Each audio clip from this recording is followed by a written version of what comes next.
lo le ka bokgabane.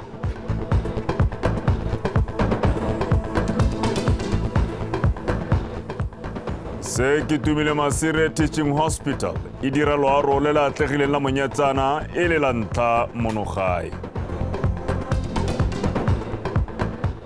Litsile Tebogo a le gareng ga dinaledi tse di abetsweng Setsele ke Tautona. Wetso yo tlabong a ranola ka puo ya tla boelene Patricia Chobonyane me ga re tswelela Tautona Dr. Mokgweetsi Masisi o phaketsa abetswe Batswana ba ba harologaneng tlotla go lemoga seabe sa bone bongwe ka bongwe mo go ageng tšhaba ya Botswana jaaka ba dirile ka botswapelo le ka maatlametlo a seng kana ka sepe.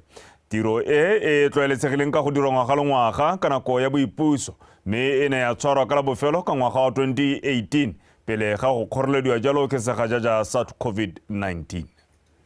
I present to you 35 candidates for eligible conferment of the Botswana Honors Awards. Bagaeso, as you may be aware, the awards are in 4 categories encompassing Naledi ya Botswana, Presidential Order of Honor, Presidential Order of Meritorious Service, and Presidential Certificate of Honor. Didine Kapalo.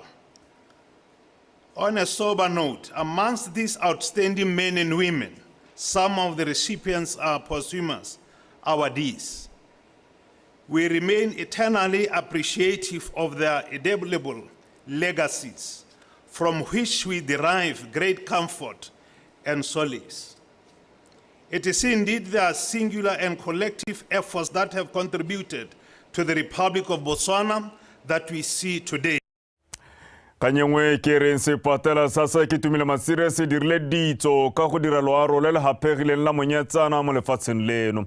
Tautona Dr. Mokgweetsi Masisi wa kgotse seno a supa fa ile kgatelopele mo mohameng wa botsogo. Sepatala se sasa ke tumile se dirile loalo reno ka tshwaragano le company ya America ya CTL America e dirang ditshipi tse di baakanyang Monyatsana le dikarolwana tse dingwe fa gona le dikgobalo. Go rata Moranyane Kapego. Go dirwa ga loaro lo lo hapegileng la Monyatsane go ba lehatshe leno gareng ga mahatshe a na le ditlamelo le ditirelo tsa botsogo tse di kgethegileng. Kokelo ya Sekitumile e dira le khamphani ya America ya CTL America e dirang ditshipi tse di dirisiwang mo kalafing ya go baakanya Monyatsane ha go le mo dikgobalong. Se ke katlego e kgolo mo lefatsheng leno ka jana balwetsi ba ba tlhokang loaro la mofuta o ba ntse ba isiwa ko mahatsheng a sele ka ditshenyegelo tse di kwa godimo.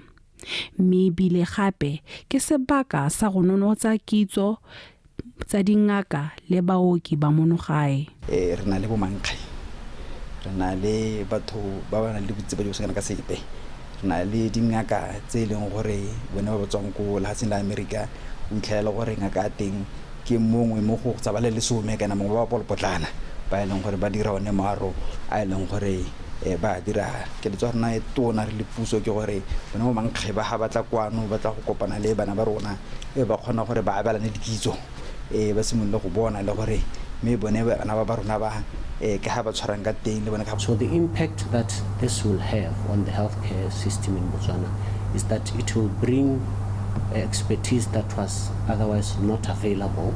It brings it locally, which means it's going to be cheaper for the government, and Botswana can find treatment faster.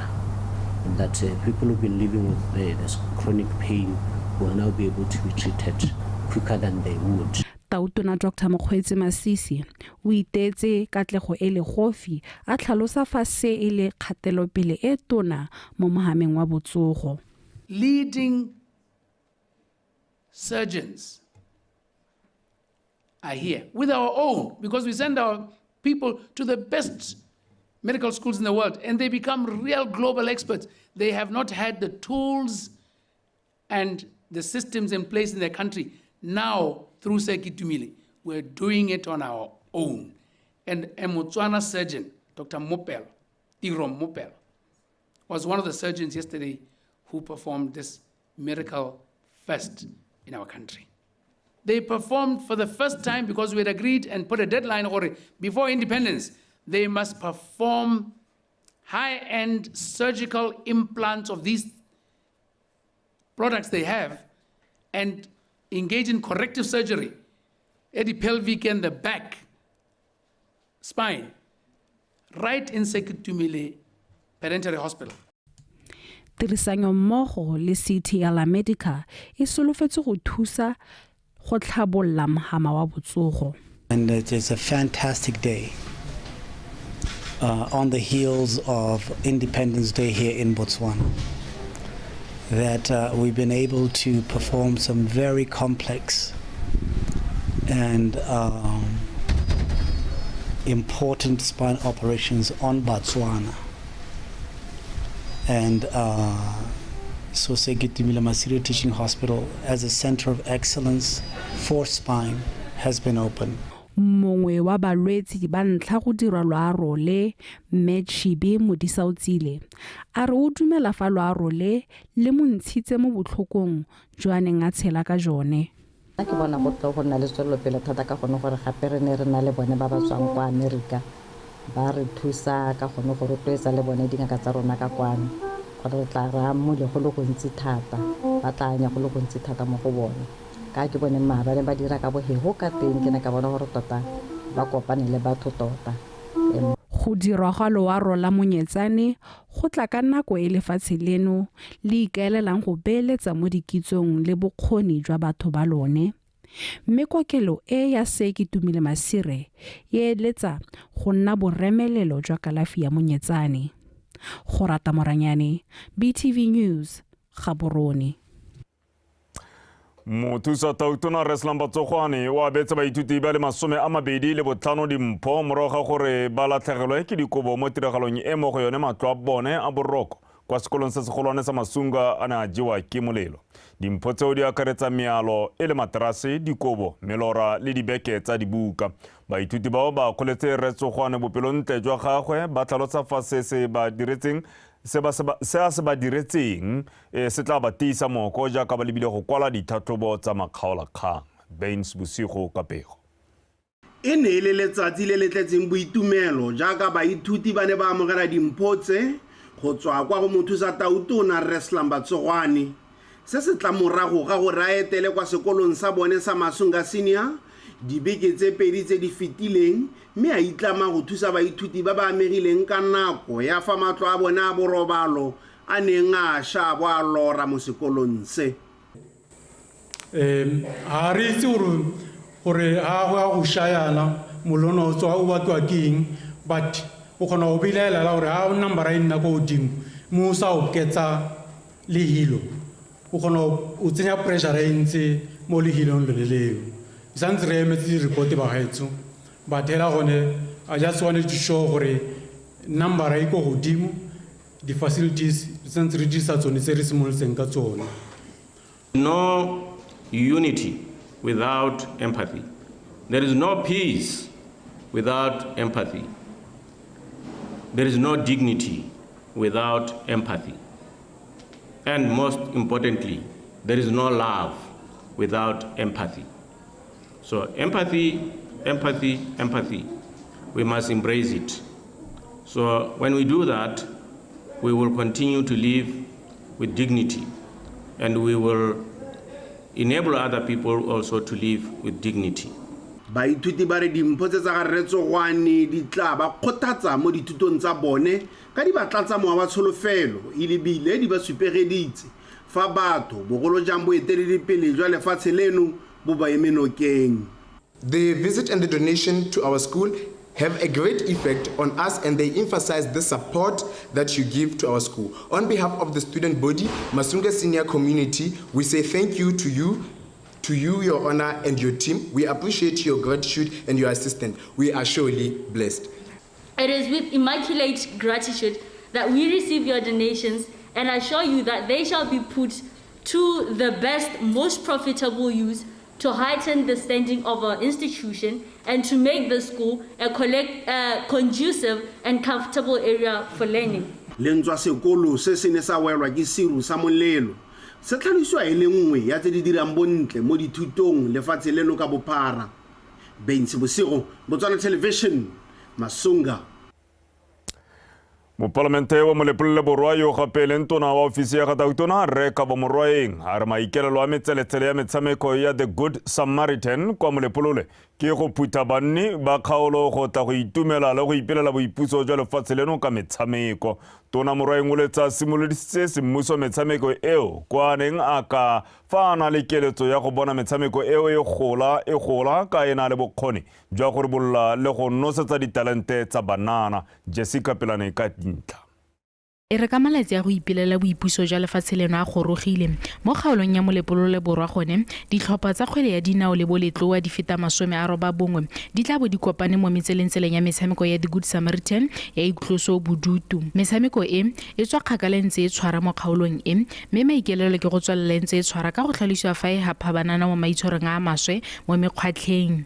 Kgang hela ke gore le le bonnake le le bongwanake le le ditlogolo tsame le kgone gore le lona ka matsatsi a boipuso ya ka ra mo boipusonyana re bo re le mo metshamekong ke se le puso e se rotloetsa ka gore ha re tshameka kgang tsa malwetsi di tla nyalla mo go rona mme ra go tswella ka tsone ga re go emisa thulaganyo e ka nnang ke go nna re change ha le rena re baakanya ka re baakanyang ka teng.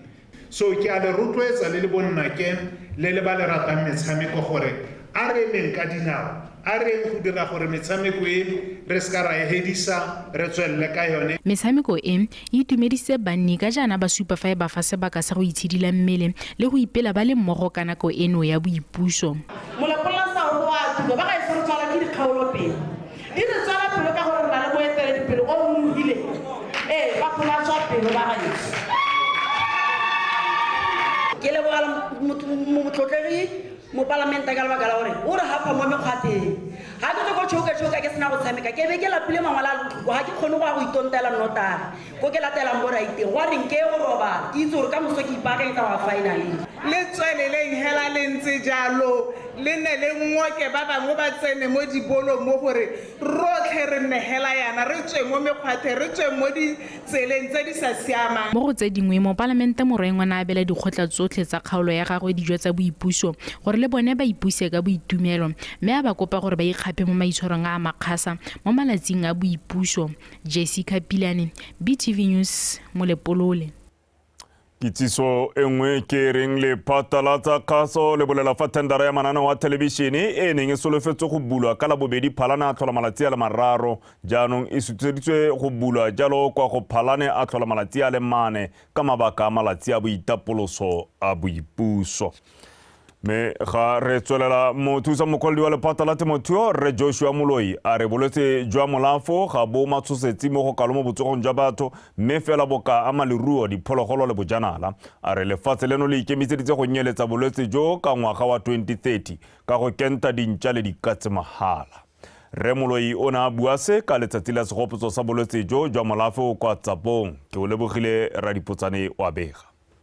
Lefatshe la Botswana le gatiste dipalo tsa diruiwa tse di hitetsweng ka bolwetse jwa molafu di le 40 ha e sa le ngwaga ono o simolola. Palo e kwa tlase thata ga go tshwaswa le tse 114 tsa ngwaga o hitileng. Hela Re Moloi bolela ha maiteko a ta busetswa kwa morago ke dintšha le dikatse tse di senang pei ka digobeya mo mebileng di sa kentiwa. Gantsi bolwetse jo bo tsengwa ke dintšha bo tsene dikgomo botsene dinku botsene dipudi mibilo botsene diphologolo tse di tshwanang jaaka bophiri tse di tshwanang jaaka bopokodi mme bana go na le maikelo a bileng pele ba ga se gore e re ka ngwago wa 2030 e be le gore tota ga gona dintsho tse di diragalang ka ntata ya bolwetse jwa molafu. Ntša ya gago e na le tshwanelo ya gore o ithibele malwetsi a tekana a ka tsenang bogolo jang jone bolwetsi jwa molafu bo e leng gore bo ama batho le diphologolo tse dingwe go tlhoka go e kenta ga e digela kgwedi ya boraro wa go bona e digela ngwaga o iso e kente selo seo ke kgokgontsho. Maphata a mangwe a puso le mogamo o ikemetseng ba kopile go nna le seabe mo ntweng kgatlhanong le bolwetse jwa molafu mme ngwaga le ngwaga re na le ka e leng gore re thusa ka teng mo ngwageng di le 10 tse di hitileng re thusitse ka madi a kana ka 400,000 a leng gore ngwaga le ngwaga re ikamanye le lone lephata le la veterinary gore re bone gore tota re ka isa thuto yang ko setšhabeng mme tota re isa ko baneng ka re itse gore ga re isitse ko ke gone e kgona gore e phatalele mothogo ntša ke phologolo e tshela le motho tsatsi le letsatsi o e dirisa mo ditirong tse di harologaneng re le difamara bangwe ba rona re na le dintša tse di disang go bolela ga bolwetse ja molafo bo tshabelela bana ba ba dingwaga tse di kwa tlase ga 15 thata ka ile bone ba tshamekang le diruiwa tseo mme ebile batsadi ba gakolola go ragogetsa bana kwa kokelong ga ba ngapilwe kgotsa ba lumilwe ke ntša kana katse mme ebile ba bontshiwe sesupo sa gore a mme diruiwa tseo di kentilwe kgotsa nnyaa ke o lebogile ra dipotsane Botswana Television tsa bong Mahama wa bobegakgang o supile fa o amile bobe ke ditlamorago tsa bolwetse jwa COVID-19 ka bontsi jwa dikgwebo mo mahameng o di phutlhamisitswe ke go tlhoka thotloetso ya bagwebi ba ba neng ba ikgogela morago mo go ipapatseng mo metsweding ya bone ya dikgang e letselangwe ya go fokotsa ditshenyegelo se se sonogile mo ngangisanong e neng e tshegeditswe kwa mmadikolo e neng e sekaseka seabe sa bobegadikgang mo pusong ya batho ka batho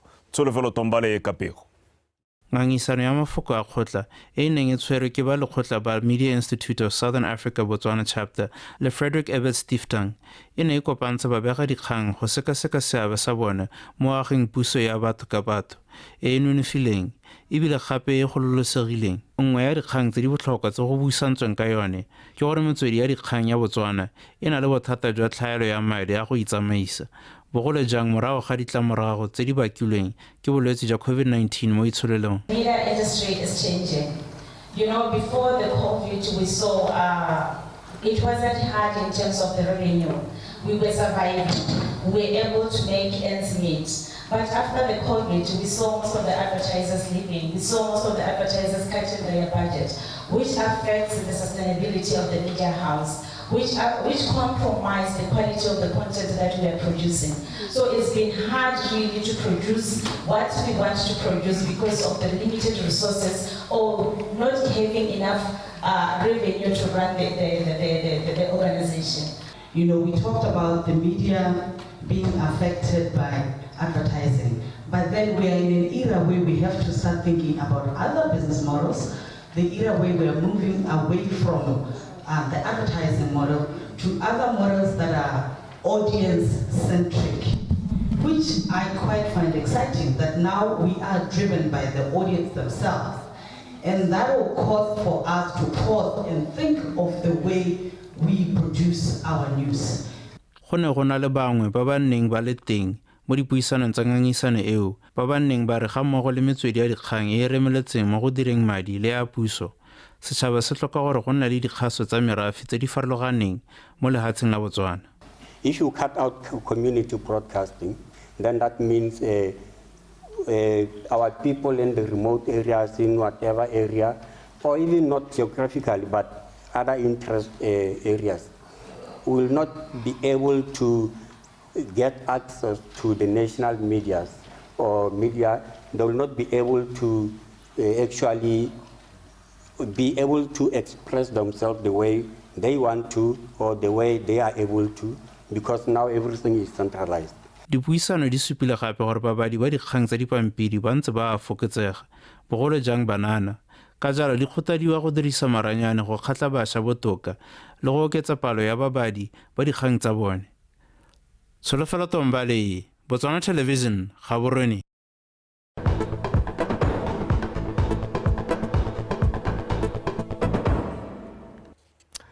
Mewetso hale e gona o tshubang se gona sa gago sa ditshwantsho dikgang ke tsa Botswana Television tsa nako ya bosupa tsatsi la botlhano le mo boipusong.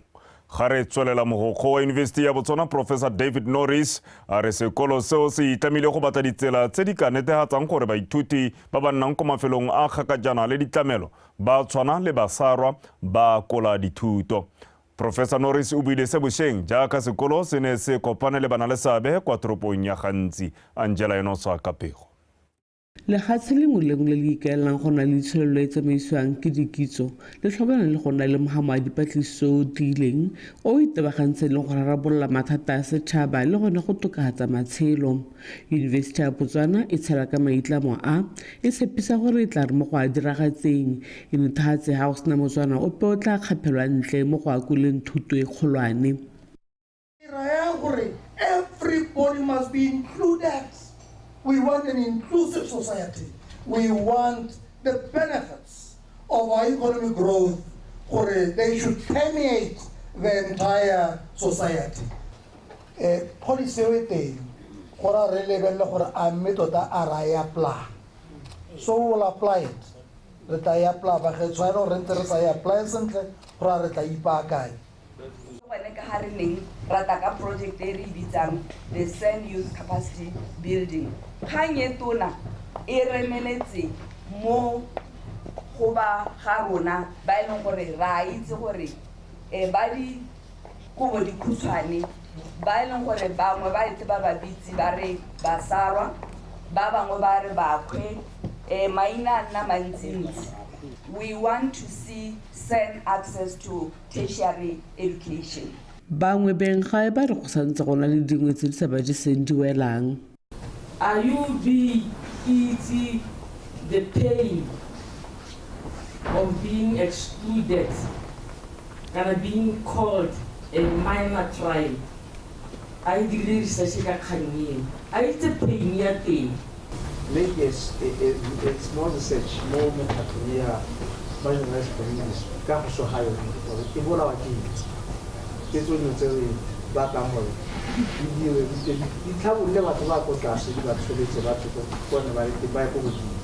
Have you done any research on tribalism and what do you think that can break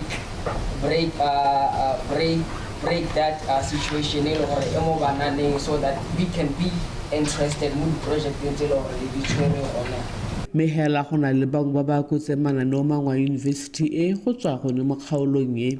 Ba go invite gore o presenta go di conferencing so mo hela ka go gone go mosola thata le utlile vice chancellor a bua ka knowledge ba ga itse na I'm a linguist a ke tsana go university na ka kopana le different professors ka ba bolela na ke tswa new study and me ke na le toro ya gore ke tlhabole dipuo tsa go gae and my master's dissertation ke wa di le ka teme ya ga rona and my PhD lo ne ke a go kwala ka teme ya ga go nega seno ga Yunibesithi ya Botswana e tsweletse ka go dira dipatlisiso tse di tseneletseng go dira mokento wa bolwetse jwa dikgomo wa mokokomane ga mmogo le jwa tlhako le molomo mangwe matlhoko a leruo a tsentseng barui le sukasuka.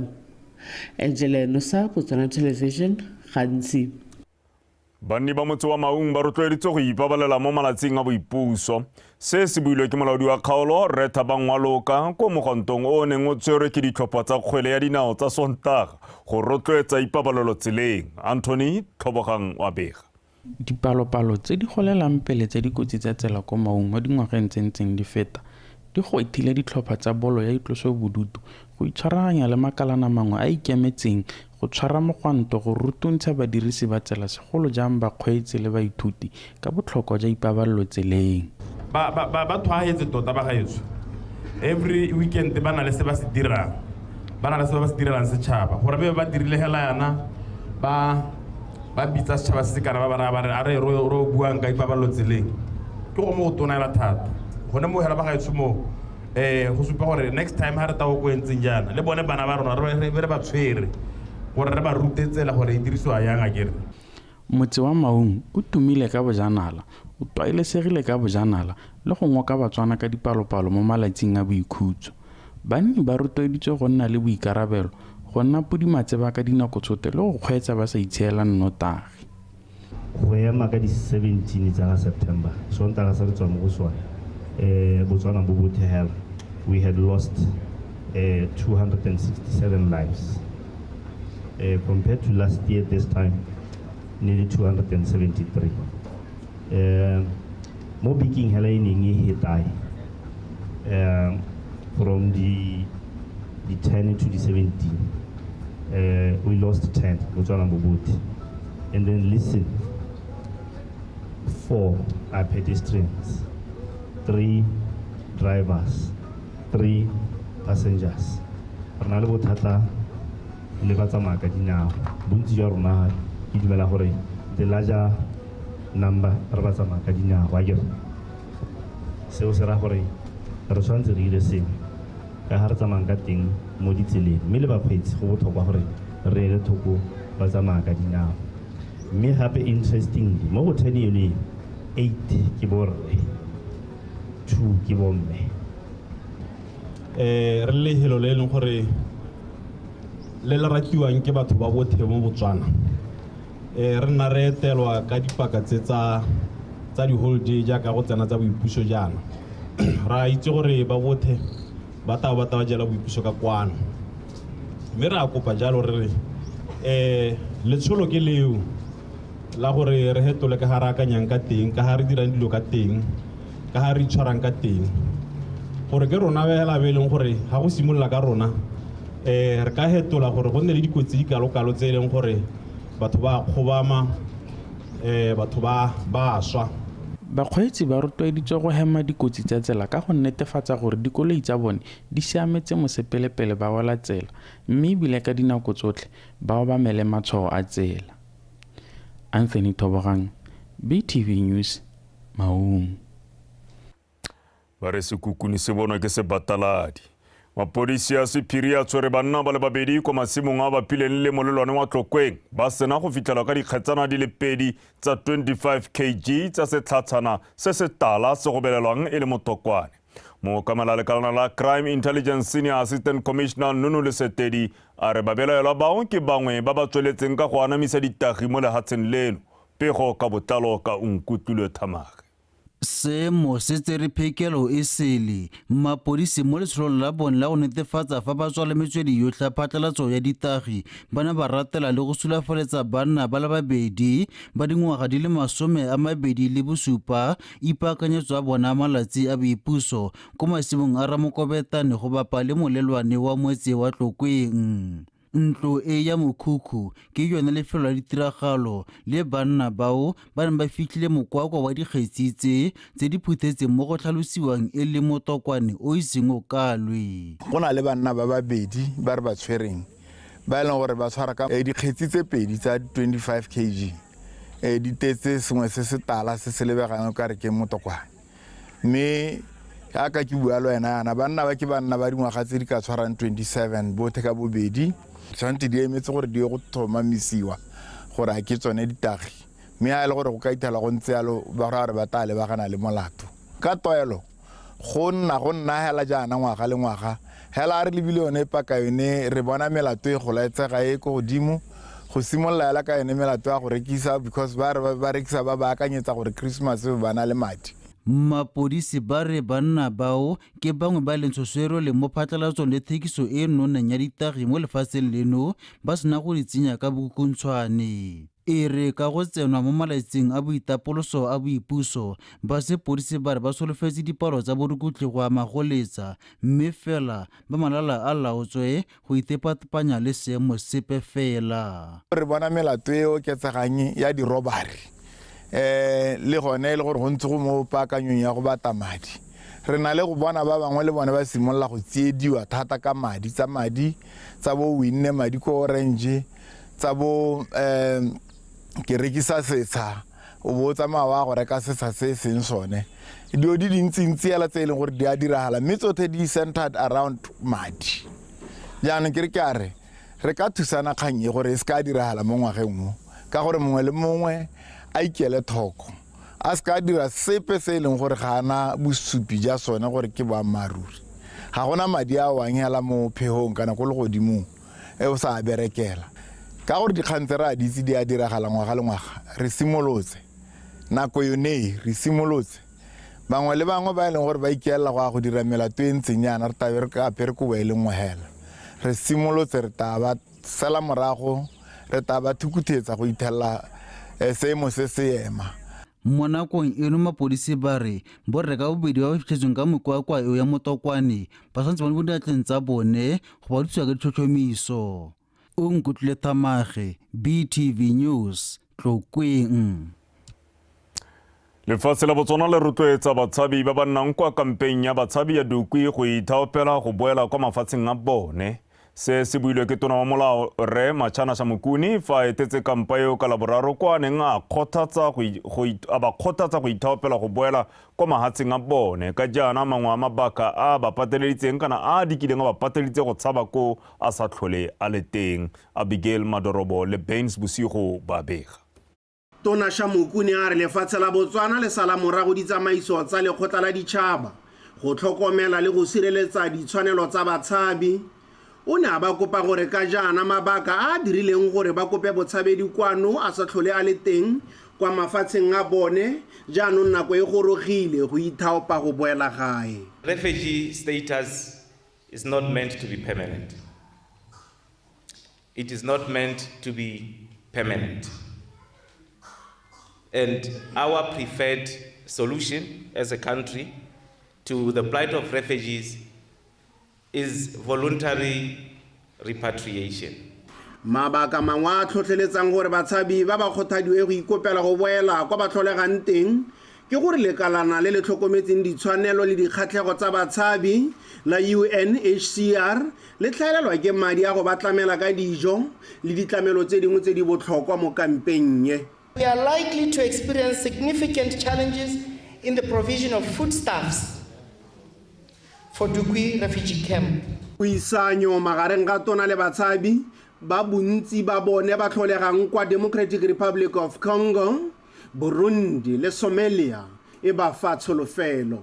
We are living here without hope, but if you came, you give us hope, because one day also we will get what we want. We must advocate for refugee children who perform exceptionally well in school to be sponsored up to tertiary and the university.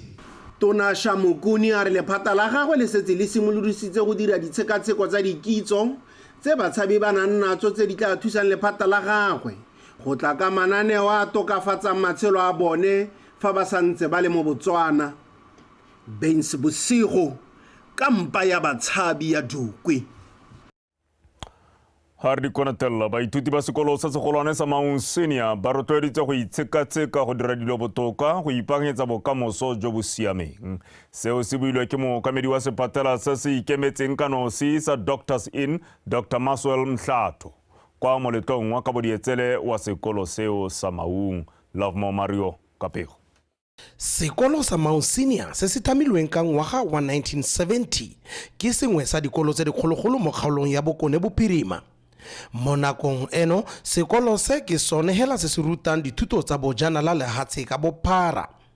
Baithuti mo sekolong se jaanong ba rotloeditswe go dirisa sebaka se ba se filweng fa go ikemela ka dinao le go dira ka botswapelo mo dithutong tsa bone go itirela bokamoso jo ba boeletsang. What do you think are your disadvantages gone yana?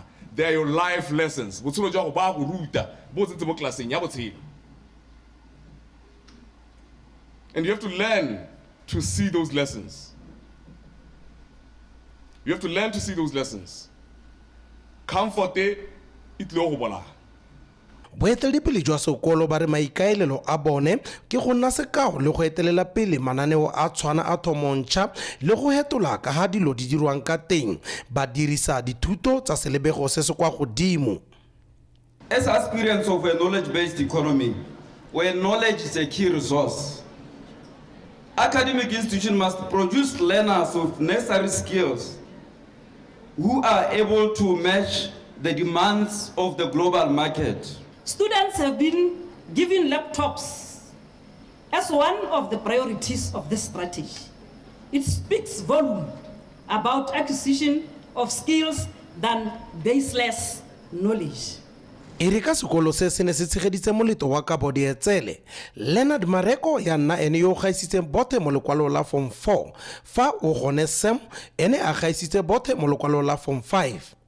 Bobedi jo bo boletsi ha ba eletsa go ithutela bongaka mme ba gatelela fa go dira ka nata go na le maduo. So I had to put more effort on my studies, study hard, ask teachers if I have problems. And so as here now I'm the best student. Se ka ta saraba na bangwe ke gore gore o pase ga se kgaya gore o bona le skill o le intelligence and stuff because nna le nna ga se gore ke bothale mo go kalo ke bothale mara it's all about attitude ya gago ke yone determinang your attitude your altitude. baithuti ba pele ba sekolo sa Mau Senior ba ba heditseng ka ngwaga wa 1993 le ngwaga wa 1991 ba ba neng ba tsile ka dipalo ba ne ba bela baithuti ba ba gaisitseng di-computers le dietsele ka go harologana go ba rotloetsa mo dithutong tsa bone. Love Mo Mario, Botswana Television, Mau.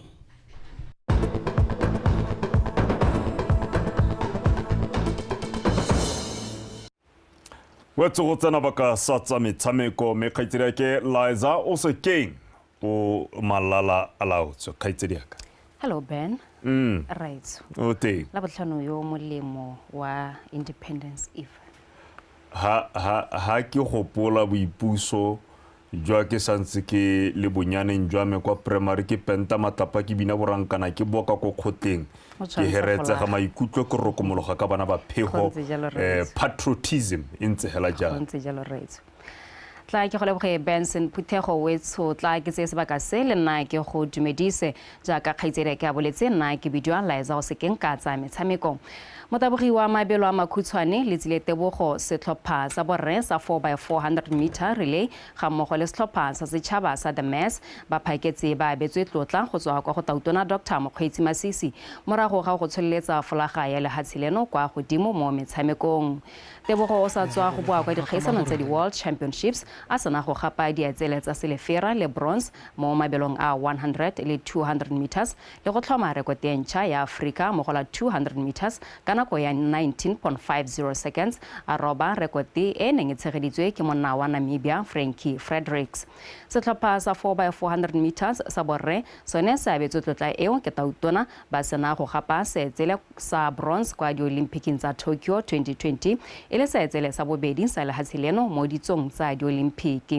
Bomme ba setlhopha sa setšhaba sa kgwele ya dinao ba filwe tlotla eo morago ga go fenya mo go fetsa tota mo dikota-finaleng tsa kgaisano ya WAFCON kwa Morocco ngogola. Mo go tse dingwe ditlhopha tsa Joining Galaxy le Gaborone United di kwa Afrika Borwa go ipaakanyetsa metshameko ya tsone ya bobedi mo kgaisanong ya CAF Champions League le ya CAF Confederations Cup. Galaxy e tla lebagana le Orlando Pirates bosigong jono fa mo ya go lele yone e tla thulana le SuperSport United kwa lebaleng la Peter Mokaba kwa toropong ya Polokwane. A rutlepego e tletseng ka Tlamelo Montshosi. Galaxy kgotsa le sagaripa la dina le di jaaka ba tlwaelesegile mo mererong ya kgwele ya dinao ba tsena mo motshamekong o wa bobedi ba sena go fenya ba tikologo ya ntlha ka 1-1 fela ko lebaleng legolo la setšhaba beke tse di fetileng. Mokatisi wa Galaxy Morana Ramorebudi a re ba ipaakantse sentle go lwanto wa diraga di bonwe ka jaana Orlando Pirates e tla bo e lebile go dira bontle fa pele ga tate di amo gae. I think this is one match that for us to do well we need to be strong mentally. I think we don't have a problem physically, but we need to be very strong mentally because they will pose a lot of threat. They will be attacking. They will be putting a lot of pressure. So we need to be ready for that. Joining Galaxy e tlhokana le phenyo kgotsa maleka mo motshamekong o go fetela kwa tikologong ya di-group stage tsa kgaisano ya Champions League le kgetho la bobedi. We have a goal which also informs us how to play, but at the same time you don't come to South Africa and think of how you can defend Pirates, but you need to think of how you can attack them, how can you push them back so that they don't connect play. And if we get that one right, then I think half of the job is done. Gaborone United yone ba kwa toropong ya Johannesburg ko ba tla lekang go fetela kwa pele kgatlhanong le SuperSport di sena go fetsa ka malekano setlhopha mo tikologong ya ntlha. Mokatisi wa The Money Machine Pontsho Moloi a re ga ba nna le dikgwetlho dipe mo ikatisong ya bone beke eno mme o solofetse madua a nametsang. We will be ready come tomorrow. We are only missing one person, which is Danger, which is Talefo, through injury when I sustained a Maloba go ka first leg, Ditsili as well, but he's not fully fit. because Sen had sustained an injury. He just trained for 2 days. But otherwise, they learn, and the rest of the guys are available. Motshameko wa Jwaneng Galaxy o tla simolola ka nako ya metsotso e 30 morago ga nako ya bosupa kwa lebeleng la Peter Mokaba. Fa Gaborone United le Orlando Pirates di tla simolola ka nako ya bosupa kwa lebeleng la Orlando kwa Soweto. Tlamelo Montshusi, BTV Sport. Mo go tse dingwe setlhopha sa Gaborone Young Strikers se letse se hetetse kwa makgaolakganyeng a kgaisano ya sejana sa Gaborone City Regional Football Association FA Cup morago ga go fenya sa Queens Happy Hearts ka dino di le 3 go tse 2 mo motshamekong wa ka makgaolakgang kwa Lekidi Football Center. Kgaisano eo e dirisiwa ke lekgotla la GCRFA go tlhokotsa ditlhopha tsa dileki tsa kgaolo ya Gaborone pele ga paka ya 2023-2024 e simolola pego ka Kagiso Molelekwa. Young Strikers ke yone e thomileng kwa pele mo karolong ya ntlha e tsamaile metsotso e le 27 ka free kick ya moemedi wa Thotse fela Happy Hearts e fentse Newbie Hawks ka dino di le 2 go lefela mo tikologong e fetileng ba kgona go boela mo motshamekong ba dira 1-1 ka nno ya ga thato ba kwena metsotso e le 2 di ya go ikhutsa. Mo karolong ya bobedi Young Strikers ba tla ba tokafaditse tshameko ya bone ba bolotsa dithaselo di le mmalwa mme maiteko a bone a batlela ka maduo a bonalang jaaka lone ba iphethi ano sa brace mo metsong e le 2 fela metso e le 20 karolo eo e sana go simolola le fa bane ba saletse ko morago ka dino tse 2 Happy Hearts ya seka e neela mothofo ba busa e le ngwa ko morago ka Meshak Seleka fela ga bo sa lekana Gaborone Young Strikers e fenya ka 3 go di le 2. It was a very tough game against a very good Happy Hearts. But Aratlama Gaming, we saw them playing against the UB Hawks. They were playing with speed, so we came into the game anticipating they will use that speed, and but badrisa speed so because anticipate we decided we will use our speed. Let's see how they will cope with our speed, and that's why the game was end to end. They were using speed to attack us, speed. But it was a bit slow because this team was playing those combination passes. Ronarsa already contained. That's why we ended up pushing Karabo into the right back. That's when he managed to contain them. More positioning, because during the week, re practice what's an adipalin because speed is on adipalin speed is on sa go di like we are getting positioning we can lower mo line in one bolo I miss a moto one era bola road to that like positioning and speed are it's an adipalin because are it's an adipalin tlhokana le composure. Penyo eo ya Gaborone Young Strikers e raya gore ba ta kopana le Vicommates kwa makgaola kganyang ka mosupologo bone ba sena go fenya boikago ka dino di le 2 go ile nngwe mo motshamekong o mongwe wa se ka makgaola kgang. Kagiso Molelekwa, BTV Sport, Gaborone. Kwa bokutlong mo katisi wa setlhopha sa The Zebras mo go Motsempote a re lentswa a sena le batshameki botlhe ba neng a ba biditse kwa setlhopheng seo fela o dumela ha motshameko wa botsalano kgatlhanong le Zimbabwe ka moso o tla mo thusa go itlhokotsa pele a simolola metshameko ya go ipatlela phatla kwa sejaneng sa lefatshe sa 2026. Mpote o boletse seo tshokologong eno mo puisano le BTV Sport jaaka a ipaakanyetsa motshameko wa letsatsi la boipuso o tla tshamekelwang jalo kwa lebaleng legolo la setšhaba a re utlwe Montshusi.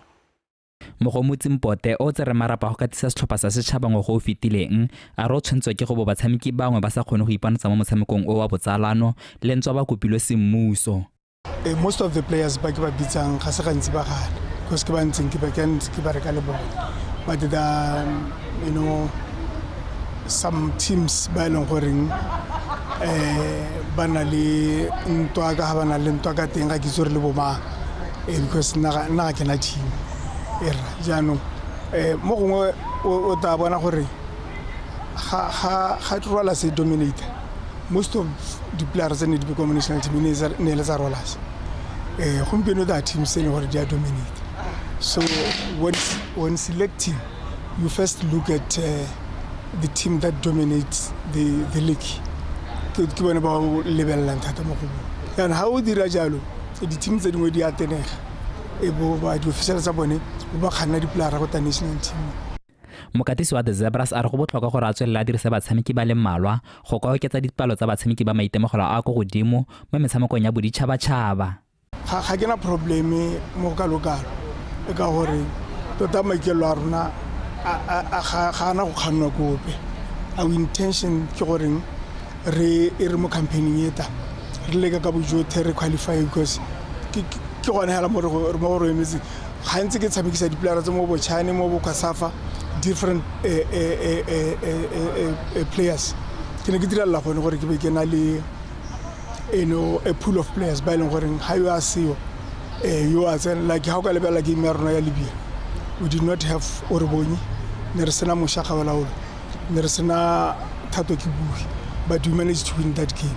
Le fa go ntse jalo Teenage Mpote o dumela fa motshameko wa kamoso o monera sebaka se sentle go ka ikala pele ga metshameko e mengwe ya mafatshefatshe.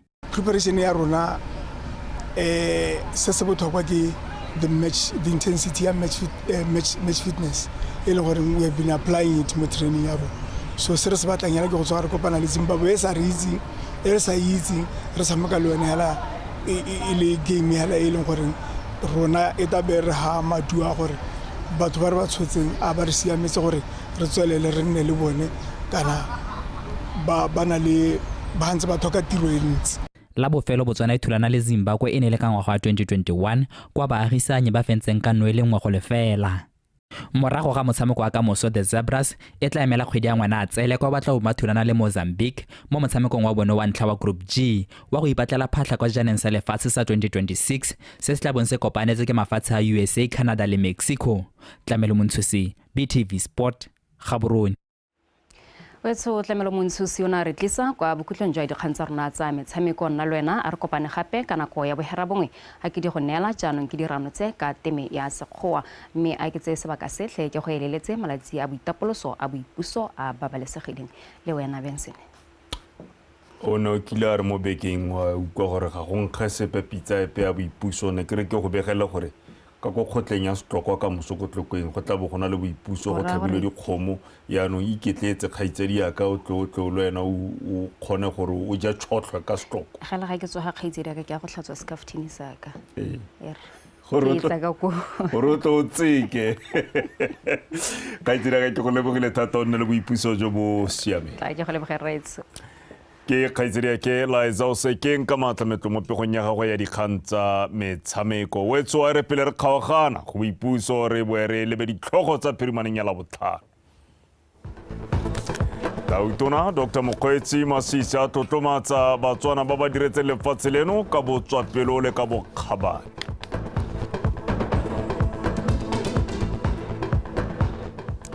Se ke tumile Masire Teaching Hospital e le sepatela badira loaro le la atlegileng la Monyetsana e le la ntlha monogae. Letsile Tebogo a le gareng ga dinaledi tse di abetsweng seetsele ke Tautona. Wetso re tla bora ko hela jalo kwa go batepoloapi go utlwa ka maemo a bosa go boipuso re tša boipuso mme kana moroka o sita ka liru. O itse re kopana gape mo nakong e tlang la modisa therapana ga ko legala lwa ene Kagiso.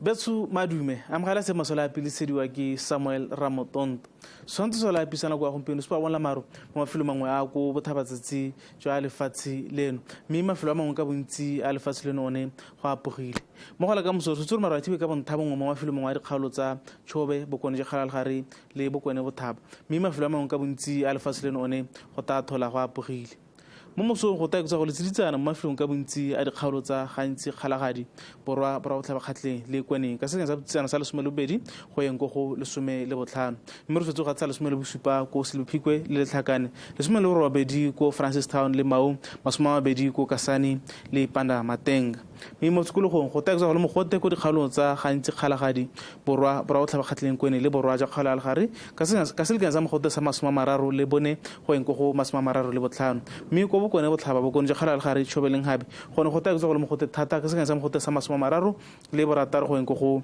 30 le boroba bobedi mme fa re bela sema sa melo a naga maela ya mehibidu e supa melo a naga e le re asha mo nako ya gompieno mafelo mangwe a lefatshe leno mme ebile melo e le ga e le mentsi thata ko kgaolong ya Nhabi mo gola ka moso le gone bodiphatsa ja gore melao ga ka tswa mo taolo bo go godimo thata lefatshe leno ka bophara jalo he sa se rutwe go tshwara molelo ka kelotlhoko mme fa re tswelela ka seemo sa lapi mara lebelele ka tsatsi la tshipi ka tsatsi la tshipi marata a thiwa ka bontha bongwe mafelo mangwe a dikgaolo tsa Nkgabe Chobe le gare le bokone bothaba mme mafelo a mangwe ka bontsi a lefatshe leno one go tapoga go ta go le mogote ka tsatsi la tshipi gone go dikgaolong tsa gantsi kgalagadi borwa bra go tlhabagatleng le kweneng ka sengwe sa mogote sa 33 go enko go 35 mme dikgaolo tsa le gare bokone bothaba Chobe le Nkgabe tsone go ta go le mogote o feteletseng ka sengwe sa mogote se tabo magareng ga 30 le borobongwe go enko go 40 me ke go tshwaretse go le ka lewetso go tswa tipolo ya pi a ene boroko